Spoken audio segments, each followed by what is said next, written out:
കടച്ചക്ക. ഈ കടച്ചക്കയ്ക്ക് കടച്ചക്ക എന്ന് പേരിട്ട കാരണം തന്നെ ആൾക്കാർ പല അഭ്യൂഹങ്ങളും പറയുന്നുണ്ട്, കടം വന്ന് ചേരുന്നൊക്കെ. ഇത് നമുക്ക് കറി വെക്കുന്നത് എങ്ങനെയാണെന്ന് നോക്കാം. പീസാക്കി കട്ട് ചെയ്ത് വെച്ചിട്ടുണ്ട്. ഇനി നമ്മൾ തൊലിയൊക്കെ കളഞ്ഞ് ചെറിയ പീസാക്കാം. ചെറിയ പീസാക്കി പകുതി എടുത്തിട്ടുള്ളൂ. പകുതി എടുത്ത് നല്ല കുഞ്ഞു കുഞ്ഞു പീസാക്കി വെച്ചു.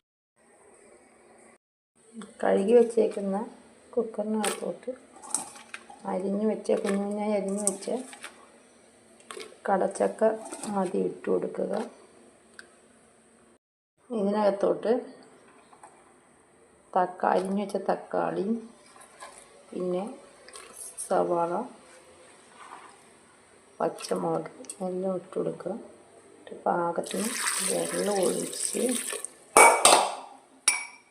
അതിലോട്ട് പാകത്തിന് കുറച്ച് വെള്ളം ഒഴിച്ചാൽ മതി. കുക്കറിലാണ്ട് അധികം വെള്ളം വേണ്ട ആവശ്യമില്ല.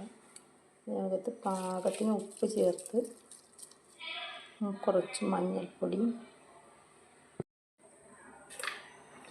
ഇതിനകത്തോട്ട് പാകത്തിന് മുളക് പൊടിയും ഉപ്പും നല്ല തവള മിക്സ് ചെയ്തതിന് ശേഷം കുക്കർ അടച്ചു വെച്ച് വേവിക്കണം.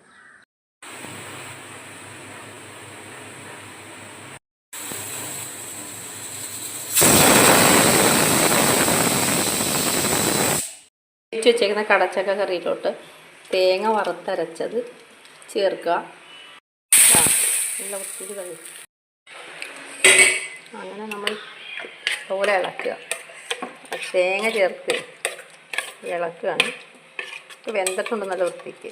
അങ്ങനെ കടച്ചക്ക ഇനി താളിച്ചൊഴിക്കാനുണ്ട്. താളിച്ചൊഴിച്ച് കഴിഞ്ഞാൽ നമുക്ക് ഉപയോഗിക്കാം, ഇഷ്ടാനുസരണം ഉപയോഗിക്കാം. കടുകും പച്ചമുളകും കറിവേപ്പിലൊക്കെ ഇട്ടൊന്ന് താളിക്കട്ടെ. കടച്ചക്ക കറി താളിച്ചിട്ടുണ്ട്. താളിച്ച കറി